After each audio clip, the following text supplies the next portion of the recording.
So we've talked about some posture stuff already, about how you need to be able to get into a certain setup before you should really do much overhead pressing. We're gonna start to break down some other reasons why you may struggle to get up against the wall, or even some potential reasons why on the floor you have a hard time getting yourself back. And it has to do with your thoracic spine.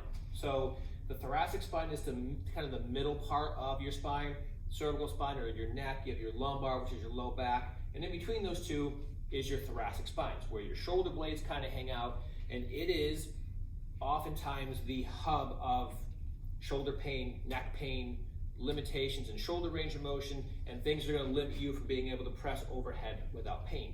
But why is that? It gets a little messy here, but this is why posture is kind of a big deal with these things. So your thoracic spine is in through here. What often happens for a lot of people that sit a lot, whether it's from commuting, computer work, staring at your iPhone or your tablet, is we tend to round forward. Now as we round forward, our head tends to drop and it creates this problem. But here's the deal. This is why it's a problem. So here's your thoracic spine in through here. All of your ribs come off of your thoracic spine. They wrap around and connect to the sternum on the front. So when the thoracic spine shifts, so do the ribs. The ribs kind of shift forward. Your shoulder blade sits on top of the ribs. It now shifts into a different position. At the end of your shoulder blade is the socket where it meets up with the ball here that kind of makes one of your shoulder joints. That now shifts forward. Now, not only are all those bones and joints shifted forward, but now you've altered sort of the muscles in terms of the muscles on the backside here are going to be overstretched. The ones back here, the ones in the front are going to be in sort of a shortened, tighter position. So all of that happens as a result of you kind of rounding forward. So the idea just sit up taller, stand up taller. Yes, that's the goal, but it's not that simple. You have to address mobility issues here first. So as you work on getting your posture up against the wall, you have to address this. Failure to address this is going to be a problem. It's going to be a big time problem for you, again, generally speaking, but we're talking specifically about overhead pressing. It's going to be a problem. I'm going to explain why next. So how does thoracic hypomobility or lack of mobility in your thoracic spine, how does that impact your ability to press overhead? Well, with all the things I mentioned before, all that shifting and moving forward, what happens is I'll show you that if I lift my arm up here, no problem, right? Normal, full range of motion, no problems there.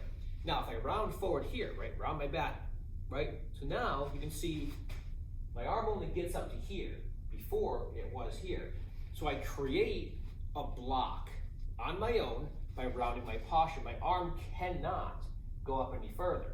So now for me to overhead press when being rounded forward, I have to do other things.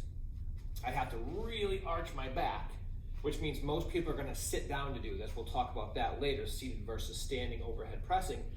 And I'm going to have to do a bunch of things to compensate for this lack of motion. Now the problem is when your thoracic spine is tight, you can't simply just stand up because the spine is stiff. The joints, the vertebrae all kind of connect and have joints that connect to one another. They become sort of restricted. They don't move as well. So you lose the ability to just stand up tall like this. You have to work on doing some thoracic mobilizations. What the heck is that? And how do you do it? Well, take a look here. So this is one way to do it here. You can put a foam roller on the ground and you can sort of do the mobilizations over the foam roller on your own. It's something that, generally speaking, most people need and most people benefit from. They need to improve that mobility, and then that allows the posture exercises and the other things we're going to talk about to be more effective. You skip over this step, you're probably going to have chronic issues with the shoulders and the neck, and definitely will have trouble overhead pressing. So it's one of the first things that should be dealt with if you're having any issues with the shoulder and the neck.